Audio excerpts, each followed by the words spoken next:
In this video, we're going to take a fresh look at collections and a different way of processing collections. In particular, we're going to introduce new features of Java that we haven't met before, called streams and lambdas. So lambdas introduce what's called a functional style of programming to the language. Up to this point, we've been focused on an imperative, object-oriented style of programming, but many other languages make use of a different style called functional programming, and lambdas were introduced into the Java language in version 8. And what they do is they actually borrow very commonly used techniques from languages such as Lisp, Haskell, Erlang, and so on. The introduction of lambdas into the language required quite a significant change to the language. Along with lambdas, we also have an alternative way of looking at collections of data called streams.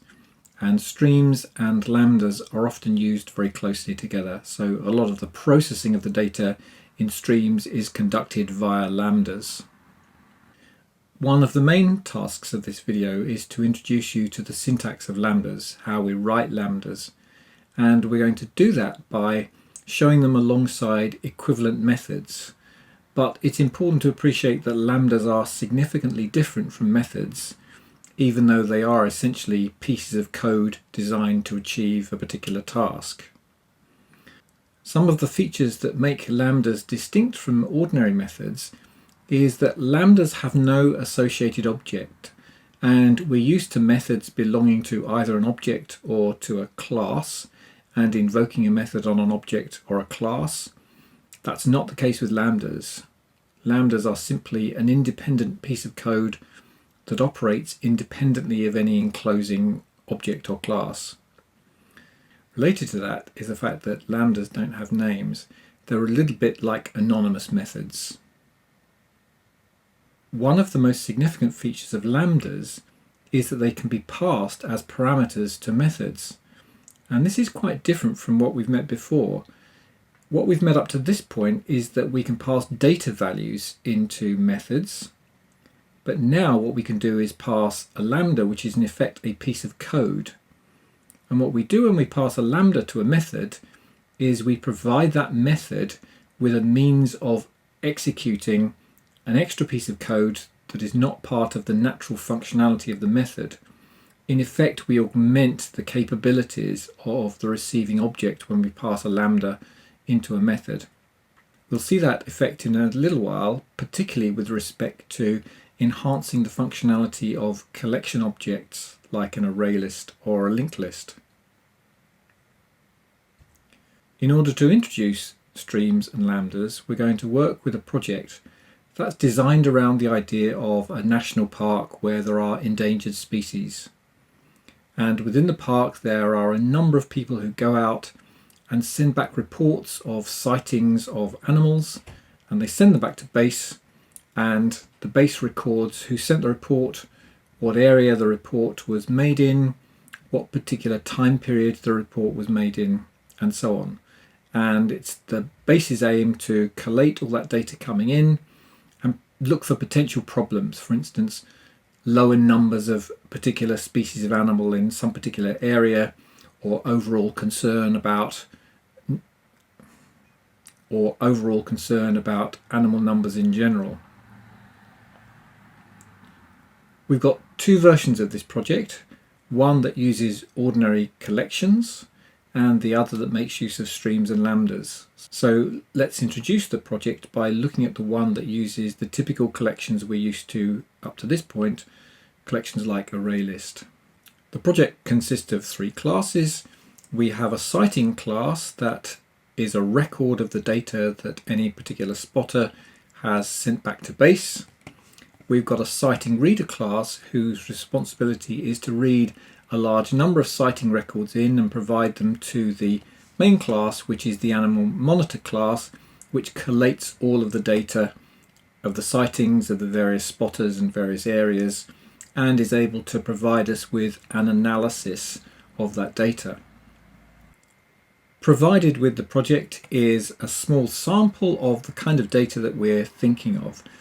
So this is a CSV file, and each of the fields is separated by a comma, and the various fields record the spotter's ID, a numerical value, the name of the animal they expect to see within the area, a count of how many sightings they've made, which geographical area the sightings have been made in, and what the time period is, where time period could be a particular hour or a day or a week. So here we have sightings of a mountain gorilla by spotter 0. They saw 3 mountain gorillas in area 1 during time period 0. And it's a relatively short file, but it serves to illustrate the various features that we're looking at with lambdas and streams. The animal monitor class has a method called add sightings that allows us to read a CSV file such as we've just seen and add them into the accumulated list of sightings. And we can ask the animal monitoring object to print out all of the sightings that it's accumulated for the current reporting period. So this is the same data as we saw in the CSV file. A quick look at the sighting class illustrates that there's really nothing particularly special in here. We have a number of fields for recording the data that's being read from the CSV file. We've got a constructor for setting things up, and then accessor methods for each of the fields. And finally, a method that formats all of that information in a human readable form. In the animal monitor class, we've got an array list of sighting objects, and then we have methods such as add sightings to read the data in. We've got an iteration over the array list to print out all of the details, and then various methods that allow us to narrow down the particular items of data that we're interested in. So if we want to list out all the sightings of a particular animal, we would call the print sightings of method. If we're interested in all the sightings by a particular spotter, somebody recording their sightings, then we call print sightings by. We have a method here which iterates over the collection and has a sense of a danger threshold. So a number of animals which, if the sightings falls below that level, we want a special report that suggests that a particular type of animal might be endangered, and perhaps more spotters will be sent out to try and see what the situation is. We've got a count method that allows us to find out how many sightings in total of a particular animal, and then we have one where we want to prune the sightings that are in the collection. So sometimes a spotter will send in a report that says they haven't seen any examples of that particular animal, and that's just a record of the fact that they have been looking but still not found anything. And it might be useful to remove all of those 0 sighting records from the collection. If the collection is growing very large, for instance, or we simply don't want those records to appear in output. So we're removing 0 counts, and we're using the traditional form of a while loop with an iterator, using the iterator's remove method because that's the safest way to remove items from a collection. We wouldn't use a for each loop for this task because we can't modify the contents of a collection via a for each loop. And then here's a method to get sightings in a particular area of a particular animal. So we've got various levels of sophistication for the way that we might query the reports that have come in from the spotters. And our overall goal with this project is to see how streams and lambdas could provide an alternative way to express the functionality that we have here. And what we'll see is that streams and lambdas provide an exactly equivalent means of expressing this. So they can do all of the things that we're used to with traditional collections and explicit loops and iterators. Now that we've set the scene for what we're trying to achieve, let's introduce the idea of lambdas initially, and then we'll add streams to the discussion of lambdas. Here's our first example, and we've got a lambda at the bottom, and we've got the equivalent method at the top.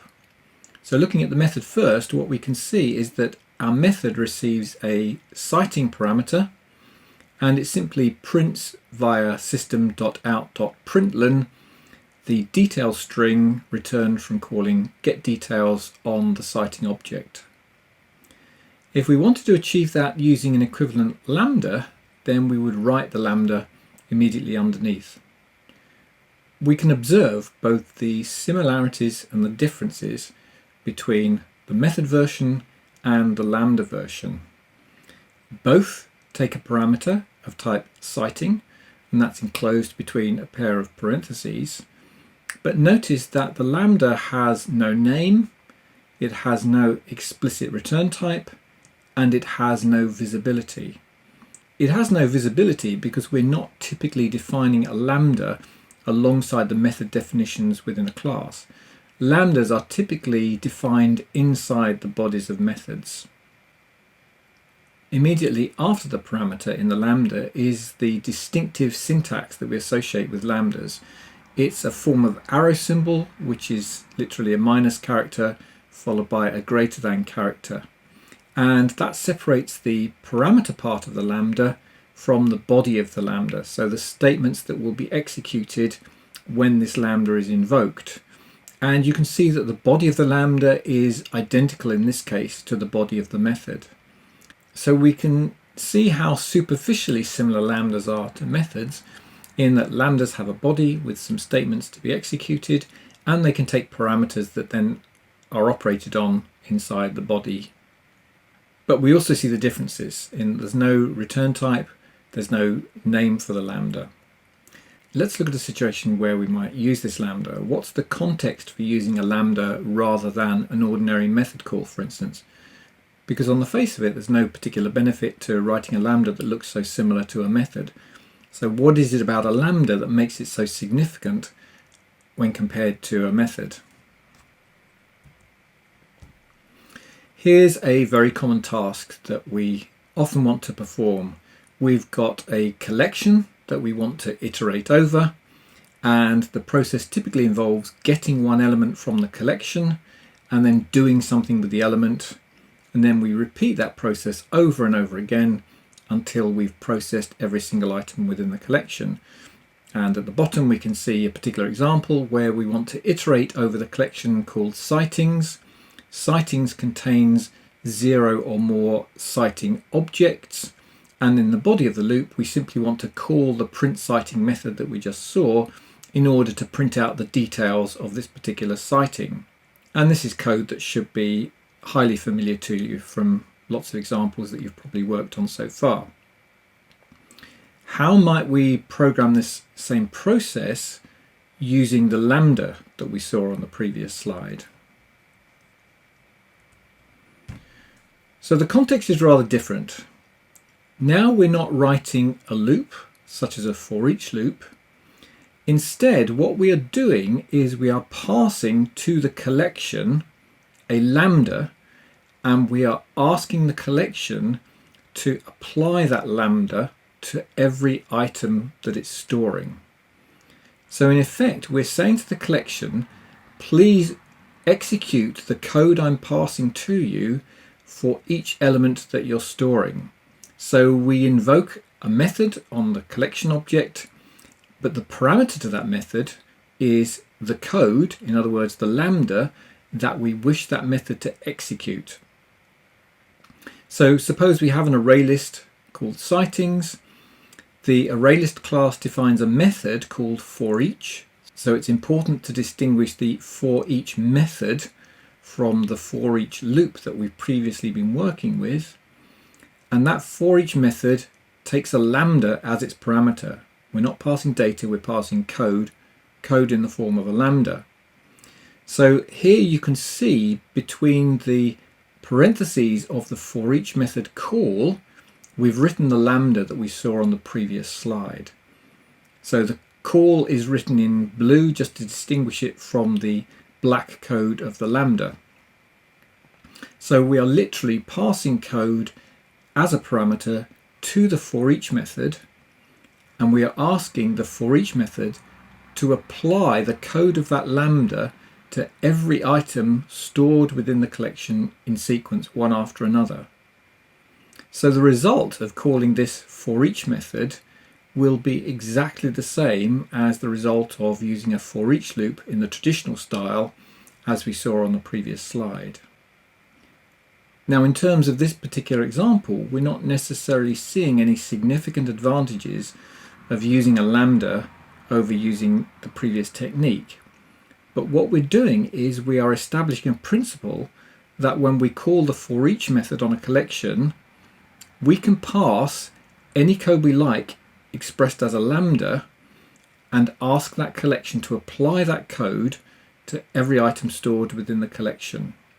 So in effect, we're enhancing the capabilities of a collection by virtue of the code of the lambda. Whatever we've chosen to write in the body of the lambda will then get applied in sequence to every item within the collection.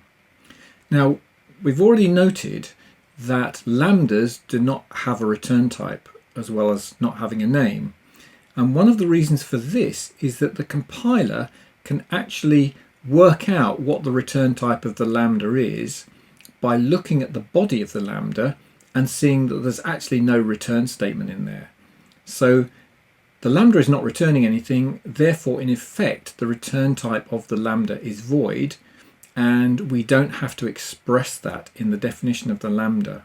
It's clear to the compiler what the return type must be. And in fact, we can make some further simplifications to the way that we write lambdas by virtue of the fact that the compiler can often work out some extra information about our lambdas, and we don't need to explicitly express that. The fact that we're calling the for each method on an array list of citing objects tells the compiler that we're interested in applying the lambda to citing objects. We're asking the array list to apply it to each citing object that it stores. Therefore, it's obvious that the parameters type must be citing, and in fact we don't need to state that explicitly in the definition of the lambda. So here's an alternative way that we can write the same lambda, where we simply name the parameter without its type, and the compiler knows that the type of that parameter is going to be citing. It wouldn't make sense for it to be anything else, since the lambda is going to be applied to the items in the citings collection. There's another simplification of the syntax in that if a lambda only has one parameter, then we don't actually need to write the parentheses around that parameter's name. So here again we've removed the parentheses. The lambda takes a single parameter called record. We know it's of type citing, and then the body of that lambda will be applied to the parameter. The getDetails method will be called on it and the details printed out.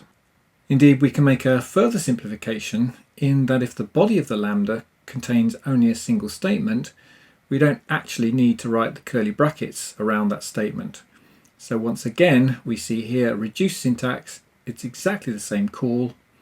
But one thing to note is that we don't include the semicolon at the end of the single statement.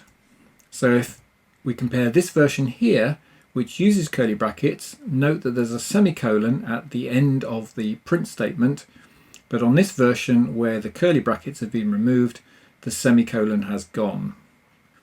As a summary, we've seen that a lambda allows us to express code in a functional style. And lambda syntax resembles method syntax, but there are some significant differences. A lambda has no name, it has no explicit return type because the compiler can infer that from what's inside the body of the lambda, and there's no object associated with a lambda, so we don't invoke the lambda on an object. Typically what we do is, having defined a lambda, we pass that to a method, and the method will then execute that lambda within the context of the method. So the method will typically apply the lambda to appropriate parameters, and the body of the lambda will then operate on those parameter values. In a future video, we'll look at the way that lambdas are often used with the stream feature of Java, where streams are sequences of data items.